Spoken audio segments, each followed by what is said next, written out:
Point 15, and this is very, very important. This is going to be a major way you should change your thinking in regards to business. So you've learned a lot of things so far, and you're about to learn something else. And I think I've mentioned this before on Twitter, but if you missed it, this is very, very, very important. You have to change the way you think about money.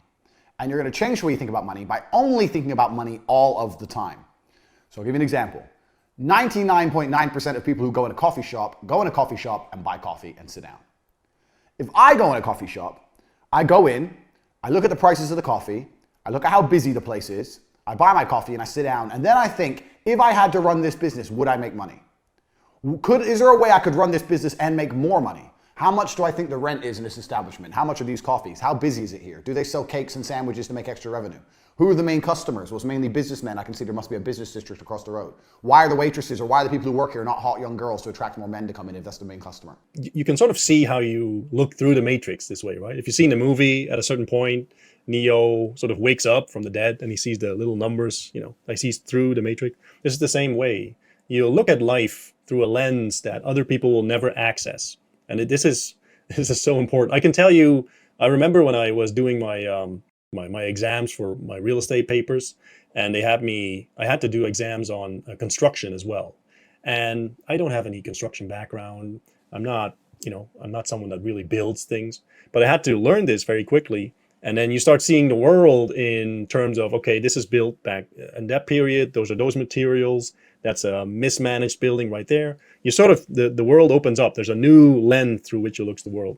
And it's the same thing with what Tate is talking about now, where if you look through everything through a money lens, it sort of gives you an X-ray vision into the world. And it will give you unlimited ideas as well. Because now, for the first time, you can look at the world and see how the money is being made. It's everywhere. It's all around you. But you never saw it before because you didn't look at the world through that lens. If I were to open a coffee shop right next door, could I beat them? Are these coffees expensive? Are they cheap? Are they good?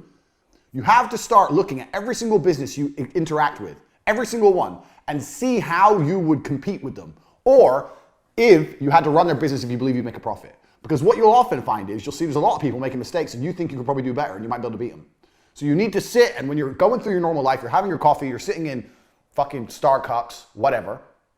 Obviously competing with a multinational like that is going to be very difficult. But any business you interact with, just start training your mind to view their business, how you believe it works, everything from rent, overheads, the product, the profit margin, whether you think you could sell more, any tips or tricks they're missing, everything from start to finish. It's an interesting way he puts it, by the way. Maybe you noticed, maybe you don't. But the first thing that he says is you start looking at the business and you try to see how it works. So we're looking at its current state, sort of like a doctor doing like a diagnosis, where first you try to get a sense of what is the current situation. And when you have that sense, now you can look at, okay, this is the current situation. How would I improve? And what would I do differently? What would I do better? How could I outperform? How could I outcompete? But you start out by getting a sense of what actually is going on. And I see a lot of people not doing that at all. Like most people never have the sense of looking at a business. Like let's say you go to a bowling alley, right? You go bowling with colleagues or friends or whatever. Most people have no idea, like, how does this business work? How do they make money? Where's the profit margin? And now you go into the bowling alley and start getting a sense of, okay, where do they make their money? And okay, it's probably not the rent for the bowling alley itself. Maybe it's the drinks, maybe it's the food. And then when you have an overview of what is actually going on, like what you see through the matrix, now you start to see, like, how can I actually improve upon this? So which points are open for, and there's always points. I've never ever seen a business where I was looking at it thinking, yep, perfect, flawless. Now in the beginning, you're not going to have that many tools at your disposal. So you might not see it, which is fine. That's why Tate says you got to start training your mind. But after a while, you start seeing the same mistakes over and over again, the same opportunities over and over again. You'll be surprised how much you learn about business self-taught. I do it with every bar I'm in, every restaurant I'm in, every coffee shop I go in, everything. Even simple things, like even things I know nothing about, like mechanics. I don't know anything about fixing cars. Still, I look at the amount of cars they have around. I look at how much they charge me for my time, how much the labor is, how much I think they're charging the low-level workers. Where's the big boss? How much is he making? You need to start thinking about money and thinking about businesses like this. Every time you interact with one, you need to analyze it. And your analysis will get better and it'll get more precise. Obviously, there's some information you don't know. You don't know exactly what the rent is. But you can estimate it. You should be able to estimate it. So this is one a really important mind hack I teach anyone who wants to get serious about hustling and making money. You need to start approaching and looking at all businesses this way. Because what's going to happen is when you eventually open your own business, there's going to be some lessons that you identified, some mistakes you identified in the previous businesses that you're going to make sure you don't make. Whether you're opening a coffee shop or an online company, it doesn't matter what it is. You're going to identify the mistakes and you're going to change them. So even next time you buy something online, most websites nowadays are extremely streamlined. But still, if you identify a problem with the website, if you identify a problem with the email that comes afterwards, if you're unhappy with a particular aspect of customer support, if you don't like the packaging it comes in, whatever, analyze everything and remember everything, because you're going to use this stuff for your new company. So this is a very important mind hack. This is something you need to do permanently as a matter of habit. It's what rich people do. When they're sitting around money being made, or they're sitting around money being exchanged, because money's never made, money's only exchanged. When they're sitting around and they see money being exchanged, they work out exactly how and why and who's benefiting. So this is something you need to start doing as a matter of habit. It's extremely important. Yeah, he's 100% right, by the way. Who's benefiting? Quo vadis in the Latin.